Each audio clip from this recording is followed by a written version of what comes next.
Namaskar, the life of Swami Vivekananda by his Eastern and Western disciples. Part 2. Halfway across the world. दुनिया के मध्य. Episode 2.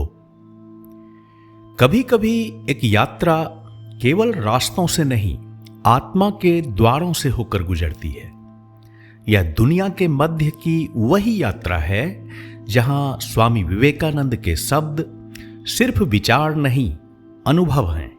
वे कहते हैं, बुद्ध सही थे, यह कर्म का ही कारण और प्रभाव है, और व्यक्तित्व यह तो केवल भ्रम है. फिर एक सुबह कहते हैं, एक जीवन की स्मृति ही जैसे लाखों वर्षों के बंधन जैसी है. इस एपिसोड में हम सुनेंगे बौद्ध धर्म, वेदांत और कृष्ण की तुलना, हिंदू धर्म के दार्शनिक रहस्यों की गहराई, श्री रामकृष्ण की जीवंत लीला और नाग महाशय की अग्नि परीक्षा, और उस महान पीड़ा के बारे में जब पुराने मित्रों ने पीठ मोड़ ली. पर स्वामी जी कहते हैं, मैं भारत का एक तुच्छ बालक हूं जो प्रेम से प्रेम करता है. यह सिर्फ समुद्री यात्रा नहीं है, यह आत्मा की लहरों पर बहता हुआ जीवन का महासंग्राम है, जहां मृत्यु की पूजा है, जहां विचार वस्तु से पहले आता है, जहां शक्ति उपनिषद का सार बनकर गूंजती है. स्वामी जी कहते हैं, जो भी मैंने गलती की वो तब की है जब स्व बीच में आ गया. जहां स्व नहीं रहा वहां निर्णय सीधा और निष्कलंक था. अंततः यह कहानी है उस योद्धा की जो जीवन की हर गहराई में उतरता है और मृत्यु को हृदय से गले लगाता है. इस दिव्य वार्ता को अनुभूत करें, इसे अपने भीतर उतारें. यह केवल एक संदेश नहीं, एक दीक्षा है. स्वामी जी की चेतना को स्पर्श करें इस संपूर्ण श्रृंखला में. कृपया इसे अंत तक सुने. अगर आपको यह प्रयास अच्छा लगे तो कृपया लाइक, कमेंट और हमारे चैनल को सब्सक्राइब करें. जय स्वामी विवेकानंद. एक दिन उन्होंने कहा, बौद्ध धर्म के 3 चक्र थे. 500 वर्ष धर्म का, 500 वर्ष मूर्तियों का और 500 वर्ष तंत्रों का. यह मत समझो कि भारत में कभी कोई ऐसा धर्म था जिसे बौद्ध धर्म कहा जा सकता है, जिसके अपने अलग मंदिर और पुजारी थे. ऐसा कुछ नहीं था. वह सदा ही हिंदू धर्म के भीतर था. केवल एक समय ऐसा था जब बुद्ध का प्रभाव अत्यंत प्रबल था और इसी ने पूरे राष्ट्र को सन्यासी बना दिया. इसके बाद वे सोमा पौधे की बात करने लगे. कैसे हिमालय काल के बाद हजारों वर्षों तक भारत के गांवों में हर साल इस पौधे का स्वागत किसी राजा की तरह किया जाता था. लोग एक निश्चित दिन पर उसे लेने जाते और हर्षोल्लास से उसे गांव में लाते. लेकिन आज तो वह पौधा पहचाना तक नहीं जा सकता. इसके बाद उन्होंने गहराई से कहा, हां, बुद्ध सही थे. यह कर्म का ही कारण और प्रभाव है. यह व्यक्तित्व तो मात्र एक भ्रम ही हो सकता है. अगली सुबह की बात है. मुझे लगा कि वे अपनी कुर्सी पर ऊंघ रहे हैं. तभी वे अचानक बोल उठे, क्या बात है, एक जीवन की स्मृति ही जैसे लाखों वर्षों के बंधन जैसी है, और लोग हैं कि अनेकों जन्मों की स्मृति को जगाना चाहते हैं. जिस दिन में जो कष्ट है वही काफी है. Sufficient unto the day is the evil thereof. Bible का प्रसिद्ध उद्धरण है, जिसका अर्थ है, हर दिन के दुख के लिए वही दिन काफी है, भविष्य के लिए चिंता मत करो. एक सुबह नाश्ते से पहले जब मैं डेक पर पहुंची तो स्वामी जी मिले और बोले, अभी अभी मैं तुरीयानंद से रूढ़िवादी और उदारवादी विचारों के बारे में बात कर रहा था. और फिर तुरंत वे उसी विषय में गहराई से उतर गए. रूढ़िवादी का संपूर्ण आदर्श है समर्पण और तुम्हारा आदर्श है संघर्ष. इसलिए जीवन का आनंद हम उठाते हैं, तुम नहीं। तुम्हारे जीवन में सदा यह प्रयास चलता रहता है कि इसे कुछ और बेहतर बनाया जाए, और जब तक उसका 1,00,000वां हिस्सा भी पूरा हो, उससे पहले ही तुम मर जाते हो। पश्चिमी आदर्श है कुछ करते रहो, और पूरब का आदर्श है सहते रहो। पूर्ण जीवन वह होता है जिसमें करना और सहना दोनों का अद्भुत सामंजस्य हो, लेकिन वह कभी संभव नहीं हो सकता। हमारे यहां यह मान लिया गया है कि मनुष्य कभी अपनी सारी इच्छाओं को पूरा नहीं कर सकता।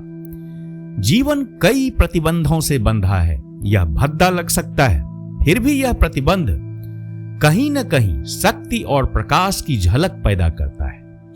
हमारे उदारवादी केवल उस कुरूपता को देखते हैं और उसे हटाने की कोशिश करते हैं, लेकिन बदले में जो नया तरीका लाते हैं वह भी उतना ही बुरा होता है, और इस नए चलन को भी पहले की तरह शक्ति के केंद्र तक पहुंचाने में उतना ही समय लग जाता है। इच्छा शक्ति परिवर्तन से मजबूत नहीं होती, बल्कि कमजोर और पराधीन हो जाती है। लेकिन हमें सदा आत्मसात करते रहना चाहिए। इच्छा शक्ति आत्मसात करने से ही बढ़ती है। जागरूक या अचेत रूप से इच्छा शक्ति ही एकमात्र चीज है जिसे दुनिया सचमुच प्रशंसा की दृष्टि से देखती है। सती प्रथा संसार की दृष्टि में महान इसलिए है क्योंकि उसमें इच्छा शक्ति का अद्भुत प्रदर्शन होता है। हमें जिस चीज को समाप्त करना है वह है स्वार्थ। मैंने देखा है कि जब जब जीवन में मुझसे कोई भूल हुई है, उसका कारण सदा यह रहा है कि उसमें स्व का अंश कहीं न कहीं शामिल था। जहां स्व शामिल नहीं रहा, वहां मेरी बुद्धि ने हमेशा सटीक निर्णय लिया है। यदि यह स्व ना होता तो कोई धार्मिक व्यवस्था ही ना होती। यदि मनुष्य को अपने लिए कुछ चाहिए ही ना होता तो क्या वह कभी प्रार्थना करता, पूजा करता? नहीं, वह ईश्वर के बारे में शायद ही सोचता। कभी कभार किसी सुंदर दृश्य को देखकर थोड़ी बहुत प्रशंसा कर लेता, बस। और वही तो सही दृष्टिकोण होना चाहिए, केवल प्रशंसा और कृतज्ञता। काश हम इस स्व से मुक्त हो पाते। तुम बिल्कुल गलत हो, उन्होंने फिर कहा, जब तुम यह सोचते हो कि संघर्ष विकास का संकेत है। ऐसा बिल्कुल नहीं है। असली संकेत है आत्मसात करना, एब्सॉर्प्शन। हिंदू धर्म आत्मसात करने की प्रतिभा का परम उदाहरण है। हमने कभी संघर्ष को महत्व नहीं दिया। हां, कभी कभी अपने घरों की रक्षा में प्रहार किया, वह उचित था, लेकिन संघर्ष केवल संघर्ष के लिए, उसकी हमें कभी परवाह नहीं रही। हर किसी को यह बात सीखनी पड़ती है। तो इन नई जातियों को घूमने दो, अंततः सभी हिंदू धर्म में आत्मसात हो जाएंगे। वे जब भी अपनी मातृभूमि की बात करते तो सदा उन्हें श्रेष्ठ और नेतृत्वकारी के रूप में ही देखते थे, और बार बार जब वे किसी व्यावहारिक योजना पर विचार कर रहे होते तो अपने हंसमुख और चुटीले अंदाज में बोल पड़ते, हां, यह तो सत्य है, यदि यूरोपीय पुरुष या महिलाएं भारत में काम करेंगी तो उन्हें काले आदमी के अधीन ही काम करना होगा। वे राष्ट्रीय उपलब्धियों पर भी बहुत गहराई से सोचते थे। अरे वाह, कम से कम एक काम तो हमने ऐसा किया है जो और किसी राष्ट्र ने नहीं किया। हमने पूरे देश को एक दो विचारों के अधीन कर दिया। गौमांस ना खाना, कोई भी हिंदू गौमांस नहीं खाता। नहीं नहीं, यह कहते हुए वे तेजी से मुड़े। यह यूरोपियों के बिल्ली ना खाने जैसा नहीं है, क्योंकि एक समय था जब गौमांस इस देश का सामान्य भोजन हुआ करता था। हम एक बार स्वामी जी के एक विरोधी के विषय में चर्चा कर रहे थे और मैंने सुझाव दिया कि वह व्यक्ति अपने संप्रदाय को अपने देश से ऊपर रखता है। इस पर स्वामी जी ने गर्मजोशी से उत्तर दिया, यह एशियाई प्रवृत्ति है और यह महान है, बस उसमें वह बुद्धि नहीं थी कि वह इसे साकार कर सके और ना ही वह धैर्य कि वह प्रतीक्षा कर सके। इसके बाद वे काली पर चिंतन में डूब गए। मुझे आतंक से प्रेम है उसके अपने ही कारणों से, निराशा से प्रेम है निराशा के लिए ही, दुख से प्रेम है केवल दुख के लिए ही। हमेशा संघर्ष करो, हारते रहो फिर भी लड़ते रहो, यही आदर्श है, यही आदर्श है। सभी आत्माओं की समष्टि केवल मानव आत्माएं नहीं, वही व्यक्तिगत ईश्वर है। उस समष्टि की इच्छा का कोई विरोध नहीं कर सकता, वही कानून है और यही है जो हम शिव, काली आदि के रूप में जानते हैं। जब हम सिसली के निकट पहुंचे तब अंधेरा हो चुका था और सूर्यास्त के आकाश के पीछे एटना पर्वत से हल्का ज्वालामुखी विस्फोट हो रहा था। जैसे ही हम मेसिना की खाड़ी में प्रवेश कर रहे थे, चांद निकल आया।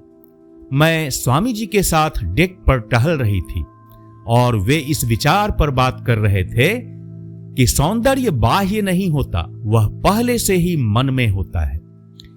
एक ओर इटली के तट की काली चट्टानें गंभीरता से खड़ी थी और दूसरी ओर द्वीप चांदनी में चांदी जैसा चमक रहा था। तभी वे मुस्कुराकर बोले, मेसिना को मेरा धन्यवाद करना चाहिए, उसकी सारी सुंदरता मैं ही उसे देता हूं। फिर उन्होंने इस तीव्र तरफ की बात की जो ईश्वर को पाने के लिए उनके मन में बचपन से जाग उठी थी। कैसे वे सूर्योदय से पहले एक मंत्र जपना शुरू करते और दिन भर उसे दोहराते रहते बिना हिले डुले। यह सब वे तपस्या के विचार को स्पष्ट करने के लिए कह रहे थे। मेरे प्रश्नों के उत्तर में उन्होंने उस पुरातन साधना पद्धति का भी उल्लेख किया जिसमें चारों ओर अग्नि जलाकर बीच में बैठकर सिर पर तेज धूप के साथ घंटों मन को साधा जाता था। उन्होंने अंत में कहा, भयानक की उपासना करो, मृत्यु की पूजा करो, बाकी सब व्यर्थ है, सारा संघर्ष व्यर्थ है, यही अंतिम पाठ है। लेकिन यह मृत्यु से डरने वाले कायरों का प्रेम नहीं है, न यह किसी दुर्बल का या आत्महत्या करने वाले का प्रेम है। यह उस शक्तिशाली व्यक्ति का स्वागत है जिसने जीवन की हर गहराई को मापा है और जान लिया है कि इसके सिवा और कोई मार्ग नहीं है। यात्रा के दौरान अक्सर स्वामी जी उन संतों की चर्चा करते जिन्हें उन्होंने व्यक्तिगत रूप से जाना था। उनमें सर्वोपरि थे श्री रामकृष्ण, जिनके विषय में उन्होंने अनेक बातें बताई। स्वामी जी ने कहा कि रामकृष्ण केवल एक स्पर्श से किसी को सर्वोच्च आध्यात्मिक अनुभूति प्रदान कर सकते थे। उन्होंने एक ऐसे युवक की बात बताई जिसे गुरुदेव ने केवल छू लिया था और उसके बाद वह पूरे जीवन 10 वर्षों तक केवल एक ही बात कहता रहा, मेरे प्रियतम, मेरे प्रियतम। एक अन्य घटना के बारे में उन्होंने बताया कि एक महिला के चरणों में श्री रामकृष्ण ने मातृ रूप में पुष्प अर्पित किए, अगरबत्ती जलाई और उन्हें प्रणाम किया। उस महिला ने उसी क्षण गहन समाधि में प्रवेश कर लिया और उसे वापस सामान्य अवस्था में लाना अत्यंत कठिन हो गया। 2-3 घंटे बाद जाकर वह समाधि से जागी। सिस्टर निवेदिता के अनुसार किसी ने यह पूछने की भी सूझ नहीं दिखाई कि वह महिला कौन थी और कहां रहती थी। वह फिर कभी नहीं आई। इस प्रकार उसकी स्मृति रामकृष्ण संघ में एक सुंदर किंवदंती की तरह संजो दी गई। स्त्रीत्व और मातृत्व के प्रति श्री रामकृष्ण की आराधना का जीवंत प्रमाण। क्या उन्होंने नहीं कहा था, यह नारी तो उस शाश्वत मातृत्व का एक अंश है। स्वामी जी ने कहा, क्या यह कोई मजाक था कि श्री रामकृष्ण परमहंस किसी के जीवन को छू लें? उन्होंने तो केवल क्षणिक संपर्क में भी लोगों को नया पुरुष, नई स्त्री बना दिया। फिर वे अपने अनेक शिष्यों की कथा सुनाते, कैसे कोई आया फिर आता रहा और समझने का प्रयास करता रहा और अचानक श्री रामकृष्ण ने उनसे कहा, अब जाओ कुछ धन कमाओ, फिर लौट आना। और वह व्यक्ति आज संसार में सफल है, लेकिन गुरु के प्रति पुराना प्रेम अब भी उसी प्रकार जलता रहता है। स्वामी जी अत्यंत भावुक होकर नाग महाशय की बात करते थे, जो उनकी विदा से कुछ सप्ताह पहले कलकत्ता में उनसे मिलने आए थे। वे बार बार कहते, नाग महाशय रामकृष्ण परमहंस के महानतम कार्यों में से एक हैं। उन्होंने एक प्रसंग सुनाया कि एक बार नाग महाशय के घर में लकड़ी नहीं थी। अपनी झोपड़ी के एक खंभे को काट डाला ताकि अतिथि के लिए भोजन पका सके।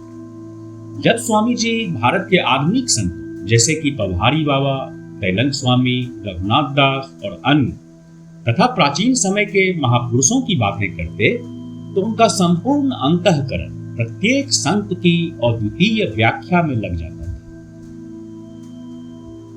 जिस संत की चर्चा उस समय हो रही हो, श्रोता को लगता कि इससे बड़ा और कोई नहीं हो सकता। रघुनाथ दास के विषय में उन्होंने बताया कि जब स्वामी जी उनके आश्रम पहुंचे तो 2 माह पहले ही रघुनाथ दास का निधन हो चुका था। स्वामी जी ने कहा कि रघुनाथ दास पहले ब्रिटिश सेना में एक सैनिक थे और एक चौकी पर संतरी के रूप में नियुक्त थे। वे ईमानदार, कर्तव्यनिष्ठ और अपने अधिकारियों के प्रिय थे। एक रात उन्होंने दूर से राम राम कीर्तन मंडली की आवाज सुनी। उन्होंने अपना कर्तव्य निभाने की कोशिश की, लेकिन जय बोलो रामचंद्र की जय की गूंज ने उन्हें उन्मत्त कर दिया। उन्होंने अपना हथियार और वर्दी फेंक दी और उस भक्ति मंडली में शामिल हो गए। यह सिलसिला कुछ समय तक चलता रहा। फिर इस विषय में शिकायत कर्नल तक पहुंची।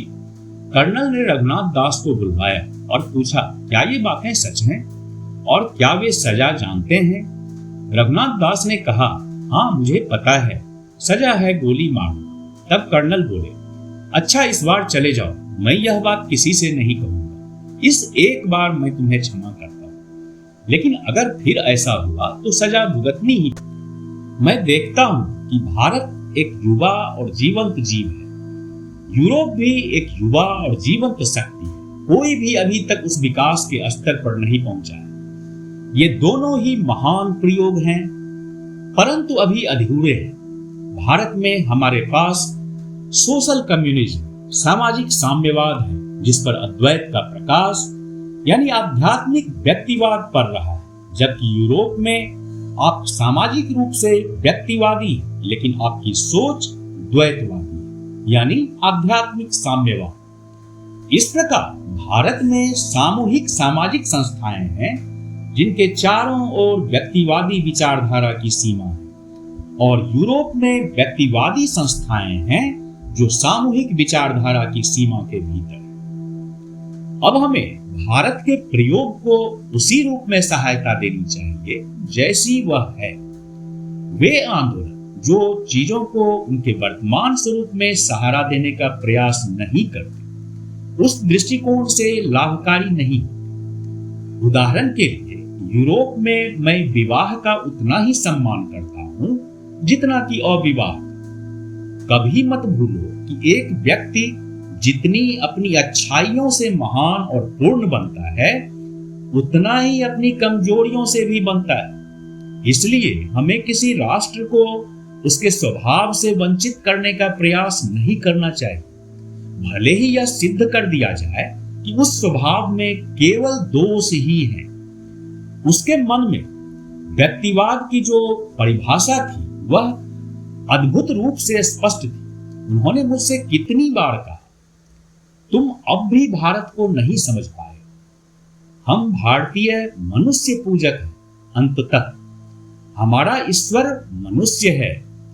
यहां वे महान व्यक्ति की बात कर रहे थे, वह व्यक्ति जो आत्मबोध को प्राप्त कर चुका है, बुद्ध, कृष्ण, गुरु, महापुरुष। लेकिन एक अन्य अवसर जब वे उसी शब्द का प्रयोग बिल्कुल अलग अर्थ में कर रहे थे, उन्होंने कहा, यह मनुष्य पूजा का विचार, अर्थात किसी भी मनुष्य में, सभी मनुष्यों में उनके व्यक्तिगत गुणों या उपलब्धियों से इतर जो मानवता विद्यमान है, उसकी पूजा भारत में बीज रूप में तो है, पर इसका कभी विस्तार नहीं हुआ। तुम्हें इसे विकसित करना होगा। इसकी कविता बनाओ, कला बनाओ, मध्यकालीन यूरोप की तरह भिक्षुकों के चरणों की पूजा की स्थापना करो, मनुष्य पूजक बनाओ। प्रतिमा के महत्व को लेकर भी वे उतने ही स्पष्ट थे। उन्होंने कहा, तुम हमेशा कह सकते कि प्रतिमा ही ईश्वर है, लेकिन जिस भूल से बचना है वह यह है कि ईश्वर ही प्रतिमा है, ऐसा मत मानो। एक बार उनसे हॉटेनटॉट लोगों की मूर्ति पूजा की निंदा करने का अनुरोध किया गया। उन्होंने उत्तर दिया, मैं नहीं जानता फेटिसिज्म क्या होता है। जब उन्हें एक भयावह चित्र दिखाया गया जिसमें किसी वस्तु की कभी पूजा की जाती है, कभी पीटा जाता है, कभी धन्यवाद दिया जाता है, उन्होंने तुरंत कहा, मैं भी ऐसा ही करता हूं। और फिर क्षण भर बाद उन्होंने गहरी पीड़ा और उपेक्षितों के प्रति अन्याय की भावना से कहा, तुम समझते क्यों नहीं कि यह फेटिसिज्म नहीं है? ओह, तुम्हारे हृदय पत्थर जैसे हो गए हैं, तभी तुम यह नहीं देख सकते कि यह बच्चा सही है। बच्चा हर जगह व्यक्तित्व को देखता है। ज्ञान हमें उस दृष्टि से वंचित कर देता है, लेकिन अंततः जब हम उच्चतर ज्ञान प्राप्त करते हैं तो उसी दृष्टि में लौटते हैं। वह बच्चा चट्टानों, लकड़ियों, पेड़ों और अन्य वस्तुओं में एक जीवित शक्ति को जोड़ता है। और क्या वास्तव में उनके पीछे कोई जीवित शक्ति नहीं है? यह प्रतीकवाद है, मूर्ति पूजा नहीं। क्या तुम यह नहीं देख सकते? लेकिन जहां हर एक सच्चे भाव को वे पवित्र मानते थे, वहीं वे कभी यह नहीं भूलते थे कि हिंदू दर्शन की मूलभूत तात्विकता कितनी आवश्यक है। वे तार्किक विषयों को समझाते समय भी उसमें काव्य की झलक डाल देते थे। मीमांसा दर्शन के प्रति उनका प्रेम अपार था। कितने गर्व से वे सुनाने लगते कि हिंदू विद्वानों के अनुसार यह संपूर्ण ब्रह्मांड केवल शब्दों का अर्थ है। शब्द पहले आता है, उसके बाद वस्तु, इसलिए विचार ही सब कुछ है।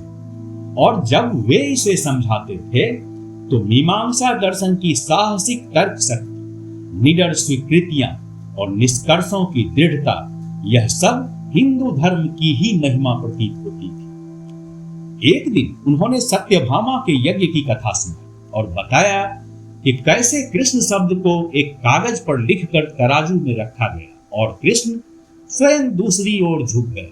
उन्होंने कहा, परंपरागत हिंदू धर्म में श्रुति यानी ध्वनि ही सब कुछ है।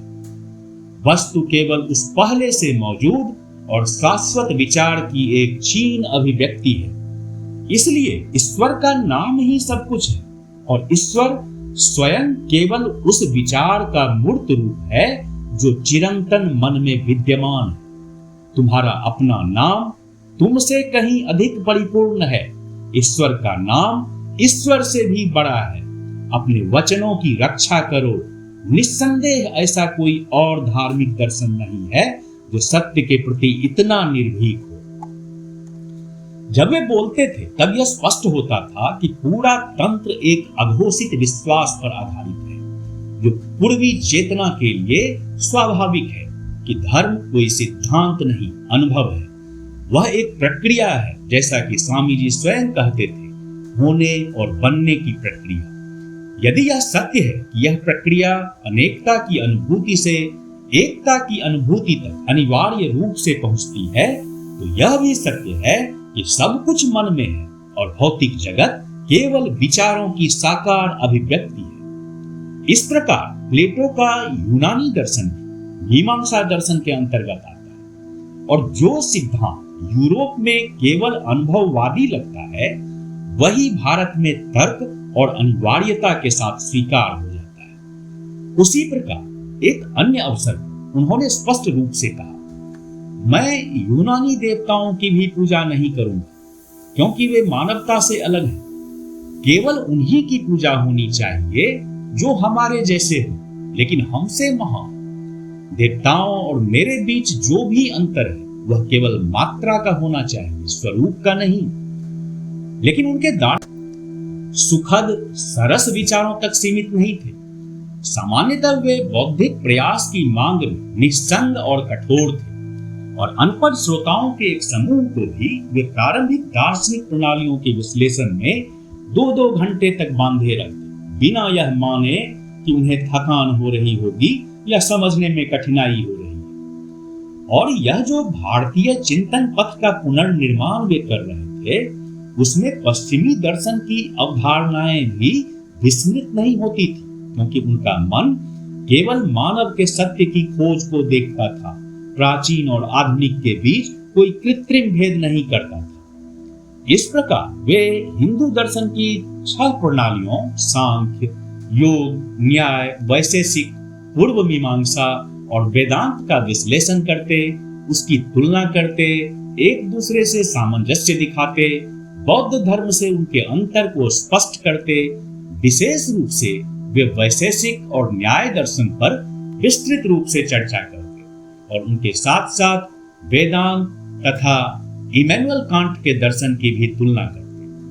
अंततः कहते, एक पक्ष बाह्य अभिव्यक्ति को प्राथमिकता देता है, दूसरा आंतरिक आदर्श को। अब बताओ, अंडा पहले आया या पक्षी?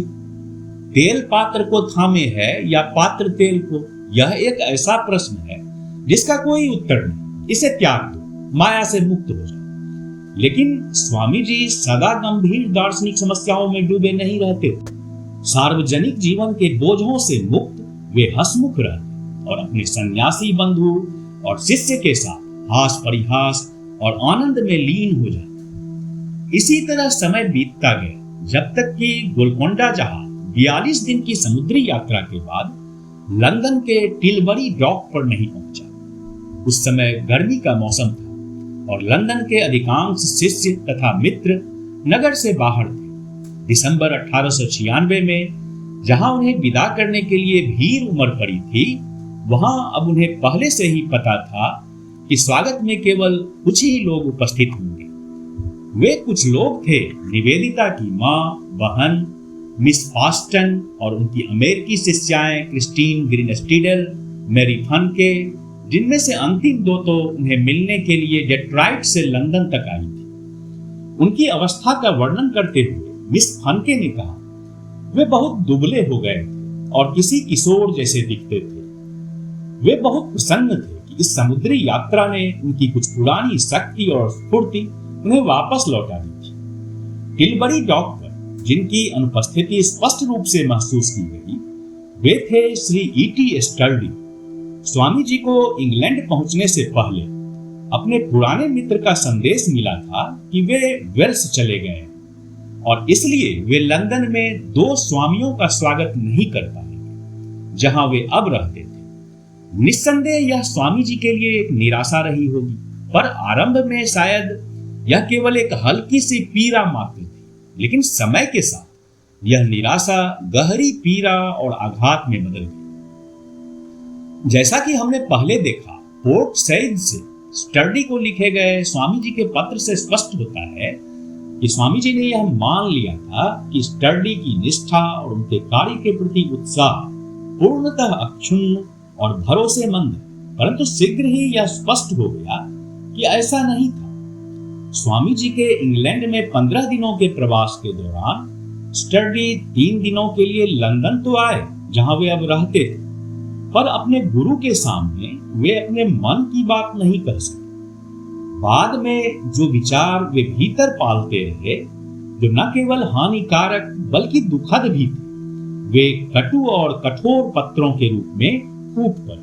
उन पत्रों में उन्होंने स्वामी जी के उपदेश और जीवन शैली की तीव्र आलोचना की। स्टर्डी के अपमानजनक और उद्दंड व्यवहार के बावजूद स्वामी जी ने इस अविश्वसनीय पत्राचार की श्रृंखला को इन शब्दों के साथ समाप्त किया। भारत अब भी जीवित है स्टर्डी, वह भारत जो अमिट प्रेम, अमर निष्ठा का प्रतीक है, जो केवल अपने रीति रिवाजों में ही नहीं बल्कि प्रेम, श्रद्धा और मित्रता में भी अपरिवर्तनीय है। और मैं उस भारत का एक तुच्छ सा बालक तुम्हें भारतीय प्रेम से प्रेम करता हूं स्टर्डी, और किसी भी दिन अपनी हजारों देहों को त्याग सकता हूं तुम्हें इस मोह से निकालने के लिए। श्री स्टर्डी ही स्वामी जी के कार्य के पूर्व समर्थक नहीं थे, जिनके हृदय परिवर्तन को स्पष्ट रूप से अनुभव किया गया। मिस हेनरिएटा म्यूलर भी उनमें से थी। वे 1899 की शुरुआत में भारत से लौटी, मन में गहरा कटु भाव लिए। भारत यात्रा के अंत में उन्होंने प्रेस में यह विज्ञापन प्रकाशित करवाया कि वे स्वामी जी के आंदोलन से अपना संबंध समाप्त कर रही हैं और ईसाई धर्म में वापस लौट रही हैं। इंग्लैंड लौटने के बाद उन्होंने स्वामी जी के विरुद्ध विभिन्न तरह की झूठी बातें फैलाई और स्वाभाविक रूप से उन्हें अपने विंबलडन स्थित घर में स्वागत के लिए आमंत्रित नहीं किया। इस प्रकार के विश्वासघात स्वामी जी को भीतर तक व्यथित कर देते थे। लगभग एक वर्ष बाद 20 जून 1900 को क्रिस्टीन ग्रीन स्टीडल को न्यूयॉर्क से लिखे एक पत्र में स्वामी जी ने लिखा, क्या तुमने मेरी मित्र मिस म्यूलर के बारे में सुना? खैर, उन्होंने मुझे भारत में छोड़ दिया और कहते हैं कि इंग्लैंड में मेरी प्रतिष्ठा को नुकसान पहुंचाने की कोशिश की। उनका साथ छोड़ना मेरे लिए बहुत बड़ा आघात था, क्योंकि मैं उन्हें बहुत चाहता था और वे बहुत बड़ी सहायिका और कार्यकर्ता थी।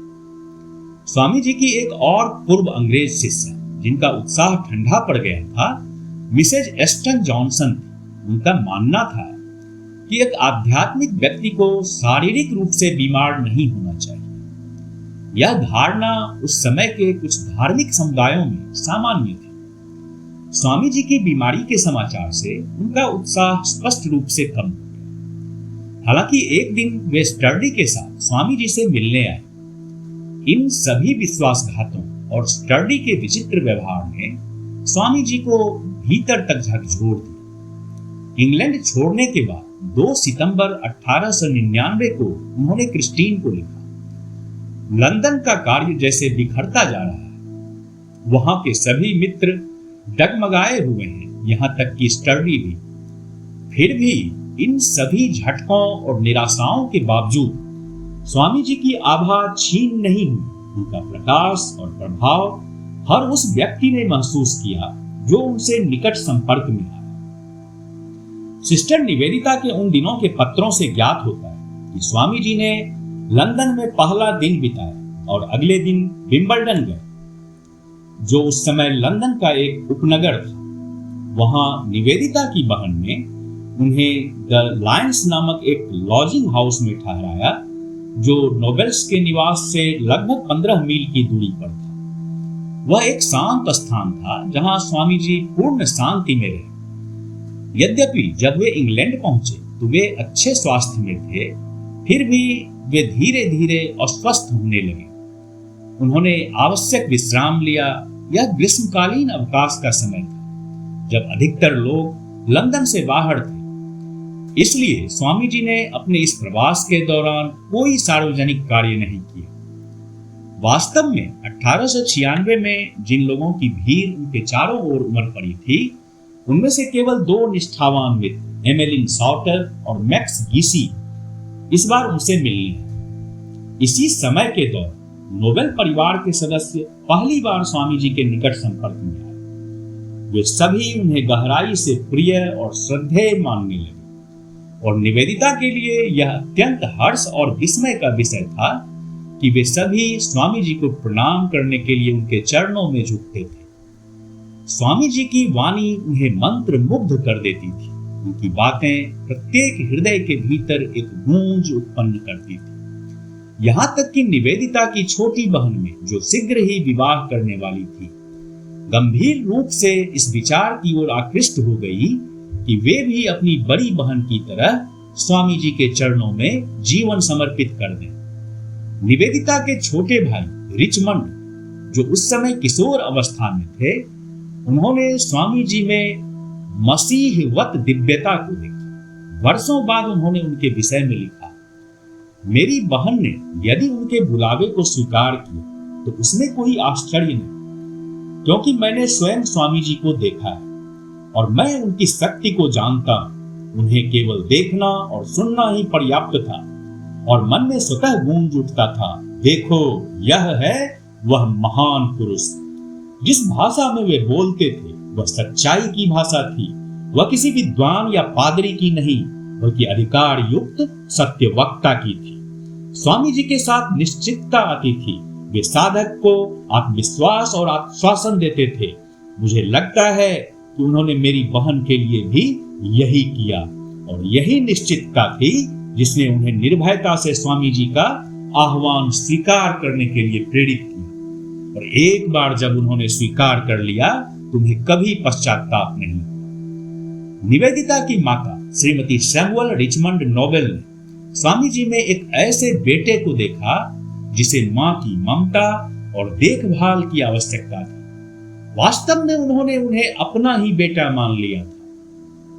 जब मिस म्यूलर द्वारा फैलाए गए झूठे आरोपों की भनक उन्हें लगी तो उन्होंने कहा कि ऐसे व्यवहार से उन्हें इतनी ग्लानि हुई कि वे रो पड़ने के कगार पर पहुंच गई। 16 अगस्त को अमेरिका से लगातार आ रहे निमंत्रणों के उत्तर स्वरूप स्वामी विवेकानंद, स्वामी तुरायानंद और अपनी 2 अमेरिकी शिष्याओं के साथ ट्रेन द्वारा ग्लासगो पहुंचे। वहां से 17 अगस्त को वे SS न्यूमीडियन जहाज से अमेरिका के लिए रवाना। इस अटलांटिक महासागर की यात्रा के बारे में मिसेज फनके ने लिखा, ये समुद्र पर बिताए गए 10 दिन कभी ना भूलने वाले थे। हर सुबह गीता का पाठ और उसकी विवेचना होती थी। साथ ही संस्कृत की कविताएं और कहानियां पढ़ी जाती थी, उनका अनुवाद किया जाता था। पुराने वैदिक मंत्रों का उच्चारण भी होता था। समुद्र शांत था और रात को चांदनी अद्भुत रूप से मनमोहक। वे संध्या के समय अत्यंत विलक्षण होते थे। स्वामी जी चांदनी में डेक पर टहलते थे। उनकी आकृति चंद्रमा के प्रकाश में राजसी लगती थी। बीच बीच में वे रुककर प्रकृति की सुंदरता के विषय में हमसे बात करते। और यदि यह माया इतनी सुंदर है तो सोचो इसके पीछे जो सत्य है उसकी सुंदरता कैसी होगी। वे उत्साह से कह उठते, जय स्वामी विवेकानंद।